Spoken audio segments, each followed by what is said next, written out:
Bonjour! Donc, au dernier cours, on a parlé des polygones de contraintes. Donc, aujourd'hui, on va se faire vraiment un exemple avec un problème plus concret. Alors, on va commencer par le lire une première fois ensemble. Une entreprise fabrique des fenêtres de deux formats différents et cherche à maximiser son profit. Chaque semaine, elle peut fabriquer au maximum 150 fenêtres et le nombre de fenêtres de format A doit être plus grand ou égal au double du nombre de fenêtres de format B. Chaque fenêtre de format A génère un profit de 85 $ et chaque fenêtre de format B génère un profit de 150 $. Combien de fenêtres de chaque format l'entreprise peut-elle fabriquer pour maximiser le profit? Alors, ce qu'on veut faire à la fin, là, on le répète à deux occasions, c'est très clair, on veut avoir le profit maximum. Je vais mettre en rose les choses qui sont de façon générale qui s'appliquent à toutes les fenêtres et je vais mettre après ça soit en rouge ou en jaune les choses qui s'appliquent soit aux fenêtres A ou aux fenêtres B. Alors, on vous dit qu'on a au maximum, on peut fabriquer au maximum 150 fenêtres, donc on peut en fabriquer 150 ou moins. Ensuite, le nombre de fenêtres de format A doit être plus grand ou égal au double du nombre de fenêtres de format B. On vous dit aussi que les fenêtres de format A vont faire un profit de 85 $, tandis que celles de format B vont nous donner un profit de 150 $. Donc, avec ça, on va devoir se faire des équations qui vont nous permettre de tracer des droites dans notre graphique et ces droites-là vont nous permettre de faire un polygone de contraintes et on va pouvoir aller voir, ensuite aller voir quelle solution est la plus optimale, donc qu'on peut faire le plus de profit.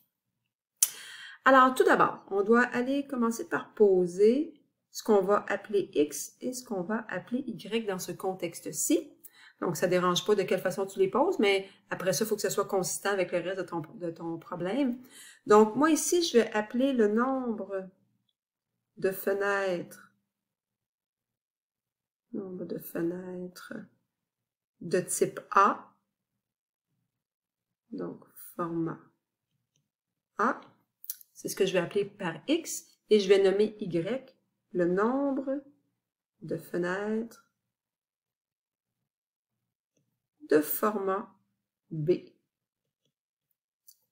Une fois que j'ai fait ça, les équations les plus simples, vraiment très, très simples, très basiques, mais que souvent on a tendance à oublier, donc nos conditions qui sont très, très facilement oubliables, c'est de se dire, bien, premièrement, c'est sûr que je vais avoir un nombre de fenêtres qui va soit être supérieur ou égal à 0. Je ne peux pas avoir moins de fenêtres que 0. Hein? Je ne peux pas avoir moins 5 fenêtres. Donc, pour mon X, il faut qu'il soit plus grand ou égal à 0. Et pour mon Y, oups, je vais juste me marquer avant ça ma deuxième équation. Pour Y, il faut aussi qu'il soit plus grand ou égal à 0. C'est facile, mais on les oublie. OK? Donc, il faut faire attention. Ensuite de ça, ma troisième équation, on va tout le temps en avoir au moins 3 pour se faire minimum un triangle de contraintes. Eh bien là, on nous dit que le nombre de fenêtres de format A doit être plus grand ou égal au double du nombre de fenêtres de format B. Donc, mes fenêtres de format A, donc un format A qui était le X, oups, je suis en efface présentement, donc mon format A qui est le X, doit être plus grand ou égal, donc plus grand ou égal, au double du fenêtre, au double des fenêtres plutôt, du format B. Ça va être ma troisième équation. Et je vais en avoir 4, hein, parce que les deux premières, souvent, c'est pas grand-chose. X plus grand que 0 égale Y est plus grand ou égal à 0. Souvent, on va avoir deux autres droites, donc on vient d'en trouver une. L'autre, c'est qu'on nous dit qu'on peut fabriquer au maximum 150 fenêtres. Donc, si je peux en fabriquer au maximum, ça veut dire que peu importe le format, que j'ai le format A ou encore que j'ai le format B, je dois en faire plus petit ou moins grand ou égal à 150. Donc, ça veut dire que quand j'additionne mes fenêtres A, quand j'additionne mes fenêtres B, il faut que ça me donne plus petit ou égal à 150 fenêtres. Et là, j'ai placé toutes mes équations. Par contre, pour être capable de les écrire dans mon graphique, je vais avoir besoin de les transformer un petit peu. Donc, pour les mettre sous la forme y est égal à mx plus b. Alors, on veut isoler y. Donc, je vais mettre y d'un côté. Et là, qu'est-ce qui va se passer à ce moment-là? Donc, je mets mon y. Là, vous voyez, j'ai comme changé mon y de côté. On voit dans l'équation que mon y était plus petit. Donc, je vais mettre que mon y, il est plus petit ou égal à mon x. Et là, si j'ai marqué seulement y, c'est parce que j'ai divisé mon y par 2 d'un côté. Si je marque ça en petit ici, là, en rouge, je divise par 2. Donc, je vais devoir aussi diviser par 2 de l'autre côté, ce qui va faire x sur 2. Et j'ai pas de b dans ce cas-ci, donc le b sera égal à 0. Donc, je peux venir placer cette équation-là. Je sais que ça va passer par le point 0, 0, parce qu'on vient de dire que le b est de 0. La pente, elle est de 1/2. Hein, c'est ce que ça veut dire quand on a x sur 2. Et une pente de 1/2, 1 sur 2, on se rappelle que dans une pente, on a nos y divisés par nos x. Je vais te l'écrire ici dans le petit coin, là. Quand on calcule la pente m, c'est égal à y2 moins y1 sur x2 moins x1. Et ce que je veux dire par là, c'est que si c'est égal à 1/2, tes y vont se déplacer de 1, pendant que tes x vont se déplacer de 2. C'est ce que ça veut dire. Donc, mes y se déplacent de 1, mes x de 2. Donc, je vais faire un bond ici de 2, 1, si je calcule les x en premier. Donc, ça me ferait des petits points là, qui se promèneraient comme ça. OK? Puis, je peux aller tracer ma droite à ce moment-là. Donc, je vais placer ma droite ici, comme ça. Et au fur et à mesure que je trace mes droites, j'aime bien tout de suite les identifier. Donc, ça, c'était la droite ou la condition numéro 3. Je viens lui faire un petit 3. Mon y, il doit être plus petit. Donc, ça veut dire, je vais me faire une petite flèche ici pour identifier que mon y doit être plus petit, plus petit que la droite qui est là. Donc, c'est bien important de l'indiquer parce que tout à l'heure, on va devoir faire le polygone de contrainte. Je vais aller voir ensuite ma contrainte numéro 4. On nous dit que x plus y est plus petit ou égal à 150. Moi, je veux aller isoler mon y. Petite flèche ici. Donc, y doit être plus petit ou égal à moins x, si je fais moins x de chaque côté, plus 150. Donc, à ce moment-ci, je vais en avoir un b. Donc, mon b ne sera pas de 0 comme tantôt. Je vais aller graduer mon diagramme à ce moment-là pour être capable de tracer le b. Et étant donné que j'ai probablement une dizaine de cases, je vais aller faire des bonds de 20. Comme ça, je sais que je vais être capable de les rentrer mon 150. Si j'aurais 60, 80, donc j'arrive à 100 ici. Donc, j'ai sauté 2 petites cases à cause de mon calcul mathématique, là. 120, 140 et 160. Donc, 150 serait entre les deux ici. Ensuite, ma pente, elle est de moins 1. Ça veut dire que quand mes x baissent de 1, mes y baissent aussi de 1. Donc, par rapport à mes carreaux, là, je me retrouverais à avoir une droite qui viendrait passer par ces points-ci.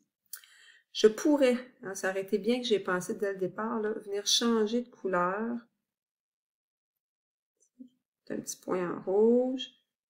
Puis je vais venir tracer ma droite. Comme ceci. Donc, je vais te l'identifier en rouge, le numéro 4 ici. Faire un petit rouge, un petit 4 rouge. Donc, le numéro 4 qui va se trouver ici, droite numéro 4. On nous dit que le Y doit être plus petit. Donc, plus petit veut dire qu'il est en bas de ma droite.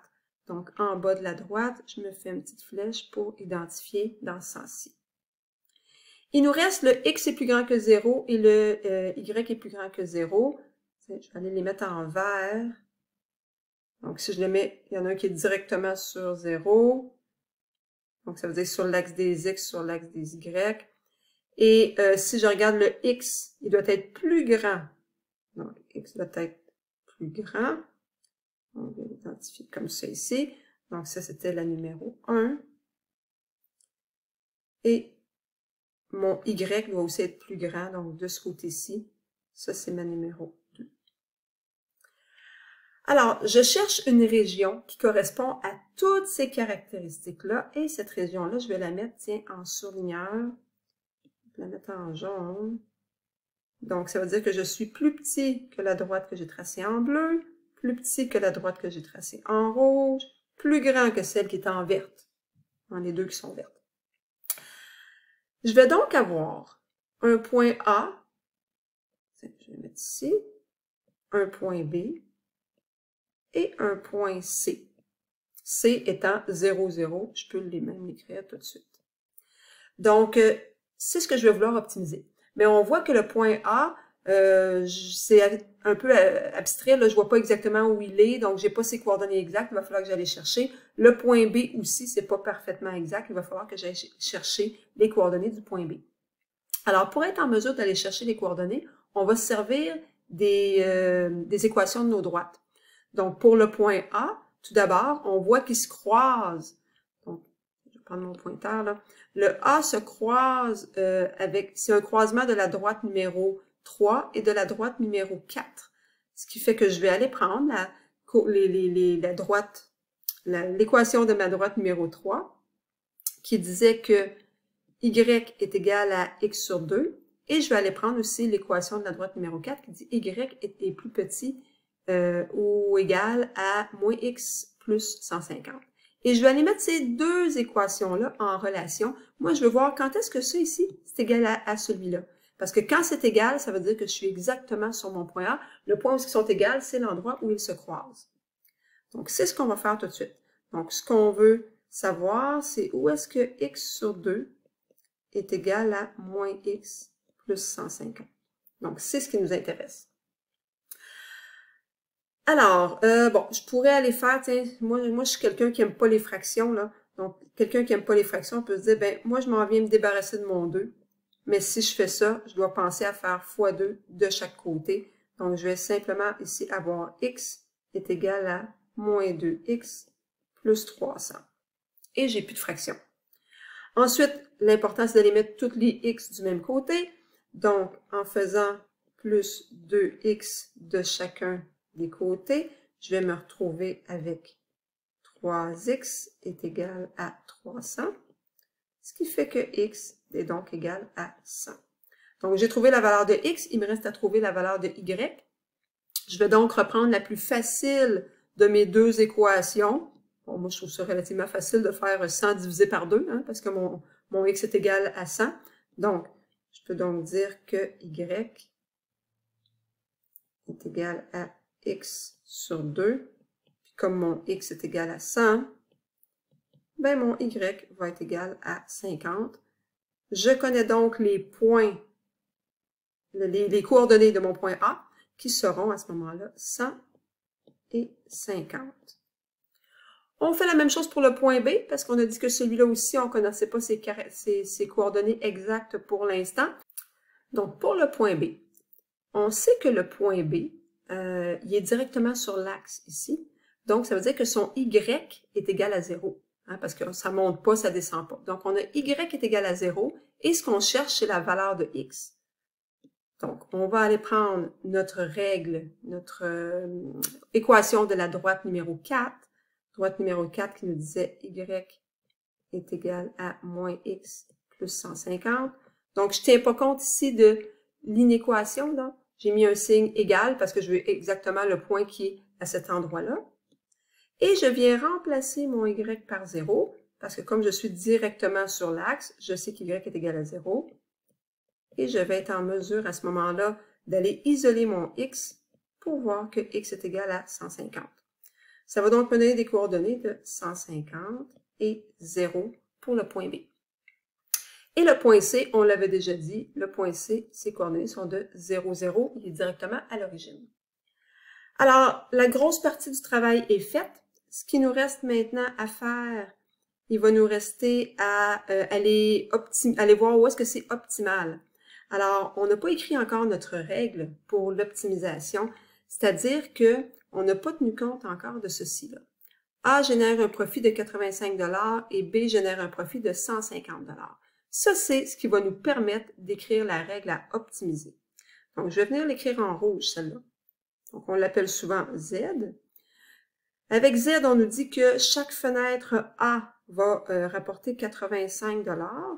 Donc, 85 $ pour chaque fenêtre A, que nous, on a appelé X. Et ça va nous rapporter 150 $ pour chaque fenêtre B. Donc, voici la règle que je dois optimiser. Donc, je vais venir me l'écrire ici. Z est égal à 85x plus 150 Y. Je vais remplacer mon X et mon Y par les coordonnées que j'ai trouvées pour mon point A. Alors, ça va me donner 85 fois 100 plus 150 fois 50. Et j'ai déjà fait le calcul, ça nous donnait 16 000 $. On fait la même chose ensuite pour le point B. Donc, Z est égal à 85x plus 150 Y. C'est toujours la même règle. Ce qui va changer, c'est notre valeur de X, qui est maintenant de 150, et la valeur de Y, qui est de 0. Donc, ça ici, ça va me donner 0. Donc, ça nous fait un total de 12 750 $. Et finalement, le dernier point. Bien, le dernier point, qu'est-ce que tu en penses? Hein? On va avoir 85 fois 0, puis 150 fois 0, ici. Ça va donc me donner 0. Et comme on ne cherche pas le minimum, mais qu'on cherche le maximum, clairement, c'est pas celui-là qui est intéressant. Alors, on revient à la question de départ. La question, c'était combien de fenêtres de chaque format l'entreprise doit-elle fabriquer pour maximiser son profit? On voit bien que ce qui vient maximiser, c'est cette situation-là ici. Mais la question, c'est bien combien de fenêtres de chaque sorte. Donc, on va répondre à la question. On doit avoir 100 fenêtres du format A. Donc, 100 fenêtres de format A et 50 fenêtres de format B. Et avec ça, on respecte toutes les contraintes. On a moins de 150, on a, c'est ça, moins ou égal à 150 fenêtres, on en a exactement même 150. Et on est supposé avoir 2 fois plus de fenêtres A que de fenêtres B. Donc, au moins 2 fois plus. Ici, on en a exactement 2 fois plus. Et c'est la situation qui va nous amener à faire le plus d'argent, puisqu'on aura un total de 16 000 $ de profit. Donc, ça termine la vidéo.